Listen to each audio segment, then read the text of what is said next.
Ito yung huling yakap ng isang ina na nag-aakalang makakabalik pa ang kanyang anak. Panoorin po natin.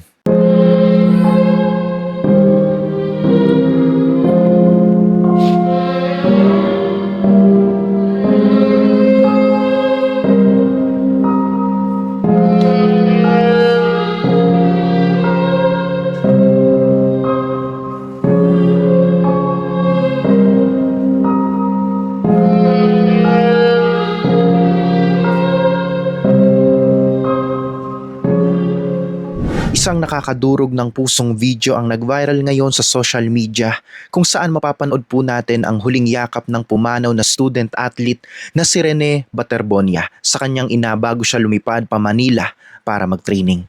Napakasakit makita ng ganitong eksena dahil ipinapaalala nito na sa panahon ngayon, ang buhay ay puno ng uncertainty at hindi natin hawak ang ating mga bukas. Dahil mabilis ang takbo ng mundo, napakahalaga na lagi nating ipinapanalangin ang ating mga anak saan man sila pupunta o anuman ang kanilang gagawin.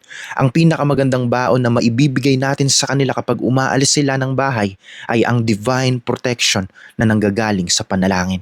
Ang pagdarasal po para sa kanila ay paraan natin ng pagsuko ng kanilang kaligtasan sa kamay ng Diyos. Pinaalalahanan tayo, iingatan ng Panginoon ang iyong paglabas at ang iyong pagpasok mula sa panahong ito at magpakailanman. Malinaw sa talata na ang proteksyon ng Panginoon ay kasama ng ating mga mahal sa buhay sa bawat hakbang nila.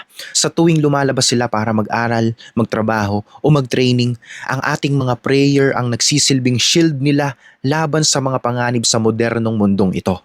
Kaya bago natin sila ihatid mga kapatid, sanayin natin ang ating sarili na magdasal palagi para sa kanilang safety. Mga kapatid, ipagkatiwala natin ang ating mga anak sa Diyos dahil ang panalangin ang pinakamahabang kamay na kayang pumotekta sa kanila kahit malayo sila sa atin.